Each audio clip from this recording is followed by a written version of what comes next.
Hi, today I want to talk with you about money because many people wonder, how can I be a nomad if I don't have money to pay for my expenses while on the road? So today we're going to discuss that, how to get organized so you can actually pay for your expenses or you can afford this type of life. It's not easy, but it's quite easy actually to calculate how to do it. By the way, I am on top of a mountain. If the van decides to slide down back, those little trees are the only thing that is going to hold us from a very steep fall. And but the point is, it is very hot.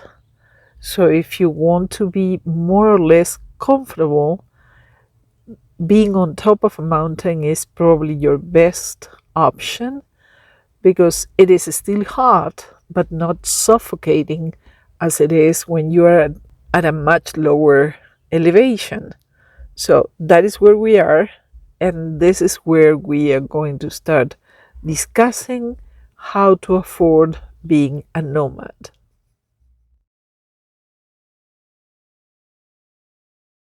So of course we need the money. There is nothing you can do in this life that is not going to cost you money one way or another. That is out of the question, of course. But this is the thing. You have noticed, you know for a fact, that if you make, I don't know, $1,000 a month, it is difficult for you to stay within your budget, and you will very likely spend $1,010 a month. That's a fact. Now, if you earn $10,000 a month, very likely you're going to spend 10,010, and you're going to still be over what you earn, and it's going to be difficult to make ends meet with that because you will spend more than what you earn. If you make $1 million a month, it is going to be the same story. It doesn't matter how much money you make, you will always spend more than what you make. And that is because we human beings, we are conditioned by our mental processes. And if we know that we are making $10,000 a month, we are going to aim at using $10,000 a month. And that is going to backfire for sure. But I am sure you know people who make a lot of money and are in debt. I am sure maybe you make less than them and you can't believe they are in debt because maybe you are great with your money and you can make ends meet properly, but they have a budget that for some reason is way more than what they earn and they are in debt. So when you consider living like as a nomad, of course you have to have some income, something. If you work on the road, if you have some savings, if you're planning on working part of the time while you are on the road, let's say you're going to work 3 or 4 months a year in order to pay for your expenses for the rest of the year, in case you want to be a full-time nomad. You know, many people work, for example, for Amazon at the end of the year because they pay higher rates, and with the money they make in 3 or 4 months, maybe they can afford going the whole year without working at anything else. So regardless of how you make your money, you can afford living like this. And I am going to give you the tool to organize yourself so you can live like this easily. We are going to play with some numbers here. Instead of giving you a budget of how much I spend, because whatever I do is not going to be the same for you or for anybody else.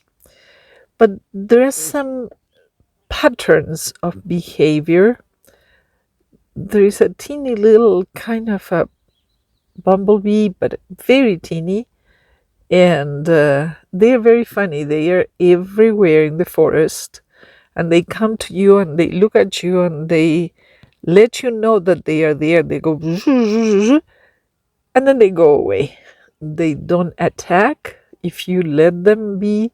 They just come, make some noise, and then they go away. So there is a little one going around there. Don't worry. So I'm going to give you this tool for budgeting.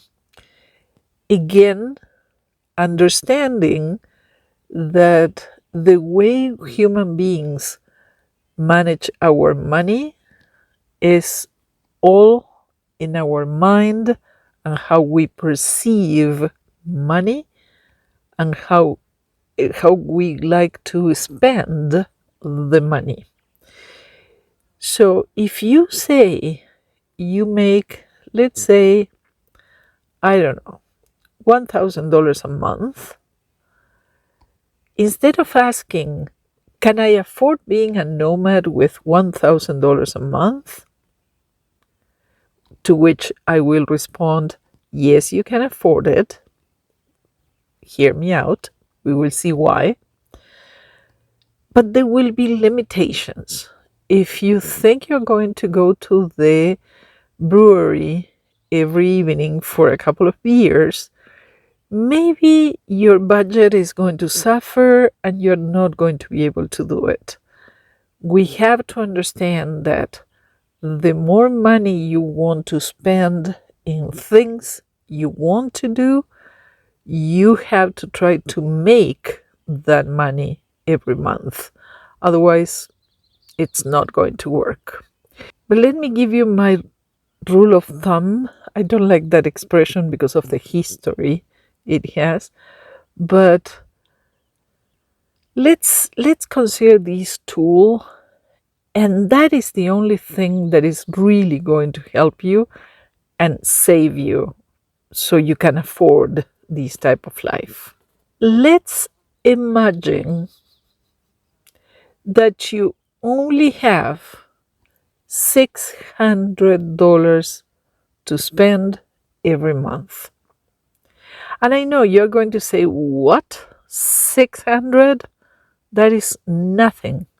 Agreed, but it's a lot of money.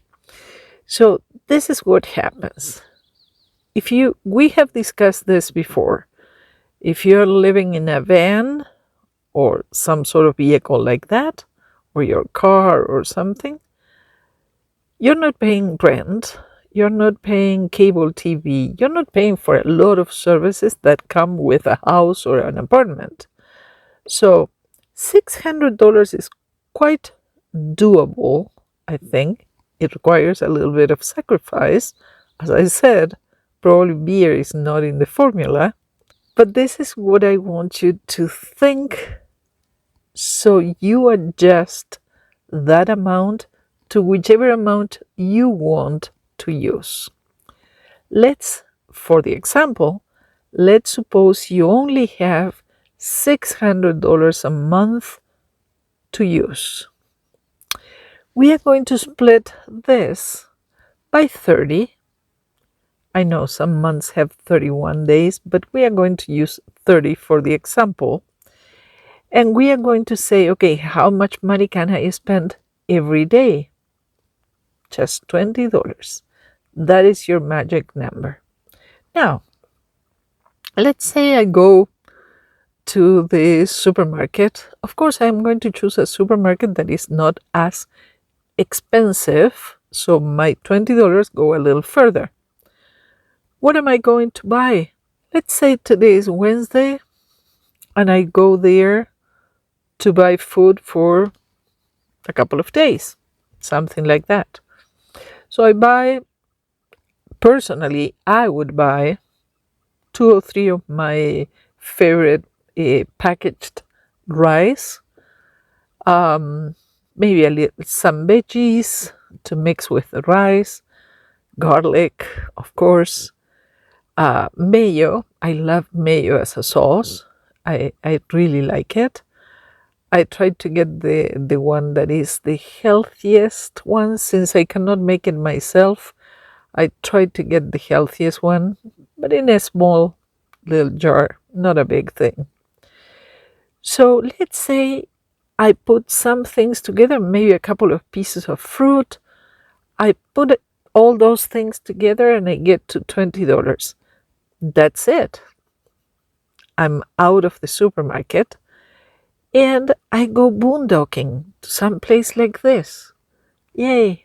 I am in the middle of the forest with a little bit of veggies, fruit, rice, a couple of things. I made it to $20. That is my limit for today. Guess what? With $20, if you buy those kind of things, you will probably have food for 2 or 3 days. So today I spent my $20. I cannot do anything else. But tomorrow I will have $20 available because I have $20 every day. So if I need gas, I can go and you put, I don't know, $40 in gas. But then the following day, I cannot use any money. I have to stay wherever I am, in a park or wherever, using the food I bought a couple of days ago. And I know I have gas, maybe in my van that is way more than half the tank. So good, I am good. On the fourth day, I have another $20 available, and probably I am needing some more food and something else. So I go to the supermarket again and I try to stay within my $20 if the following day I need to spend something else. Now let's say I have to pay my insurance. I think I pay about $80 a month or so. I pay every 6 months, but I think it is about $80 a month. So I know that if I pay my insurance, I better have food for 4 days, because for 4 days I won't be able to use any more money. And so on and so forth. It's not that thing about going to the supermarket every day and every day spending whatever money to buy whatever we want. No, of course not. But this type of life allows you to play with a certain amount a day, and providing you keep that number in your head, $20 a day, you will have days when you do have money, you do have gas, you don't have to pay for anything else. And guess what? You have $20 that if you stay in your boondocking area and you don't use money that day, you have a bonus of $20 for the following day, providing you can condition yourself to stay put and not spend money. You will be fine. And I gave you an example that is really humble. $600 is very little money, providing you can afford, not you can, providing you can control yourself and stick to the $20 a day, you will be gold and you will be amazed because you won't spend as much money as you think. So the secret is not to spend. So, can I afford being a nomad? Sure. How much money can you count on every month? How much money do you have that you can realistically use every month? $600? Yeah, you can do it. I mean, eventually you will have to get yourself a job if you want to take an extra vacation, if you want to do something extra. For example, if I want to go visit my son in the Netherlands, I can always go and get a job, let's say, where? I don't know, as a cashier in the supermarket. Everybody needs employees these days. Every place you can imagine, they need people. And I can go there and work a couple of months, and I have all my expenses paid for a trip overseas. It's that easy. But I keep spending just $20 a day. That is in my example. Of course, you are going to set your daily limit. You will say, I can spend $30 a day. You will have a little bit more room to play than I have. I set my mind to $20 a day. That way, I know if one day I overspend, I have been controlling the situation so well up to that point that I'm going to be fine. So remember, it's not how much money you make, how much money you need, how much money you can afford to spend. It is about conditioning yourself to say, okay, I am going to give myself a limit. It's a trade-off. You get to enjoy being in beautiful places, but only if you can limit yourself to a certain amount a day. Try to recondition your brain. Try to remember. It doesn't matter whether you have it in cash, on a credit card, on a debit card. Don't fall for those things. It's easy to take your credit card out and pay for whatever you need. Do you really need it? Do you really need it? Just stop. How much is it? $40? Okay, so that is today and tomorrow. Tomorrow I cannot take the credit card out of the wallet. I cannot use it. Tomorrow I have to stay put and not pay anything. So in my example again, we are discussing $600 a month. I think you know that is very doable. So just remember, it's not about how much money you have, because those who have a lot of money, they get into debt because they spend more than what they have. I don't know. Some people should think. I remember once I read how much money a minute billionaires make, like Bill Gates and Warren Buffett and all those guys. How much money they make a minute, and it's amazing. But we are not them, so we have to limit ourselves. And then if you don't want to limit yourself, if you don't want to set that budget and be strict with it, consider whether you have more money that you can use, because you will spend more money. You're going to be going places where there is a festival, there is, a new brewery. I don't know, things you will want to spend. If you cannot control yourself and keep yourself within the boundaries you set for yourself, it's not going to work. But if you really want to see places and go to fantastic destinations and enjoy being in a forest, which I enjoy enormously, so just remember you have a certain amount of money per day that you cannot go over. And so if you control that, you will be gold. So let me know if you have doubts about this, and I'll see you soon. Take care.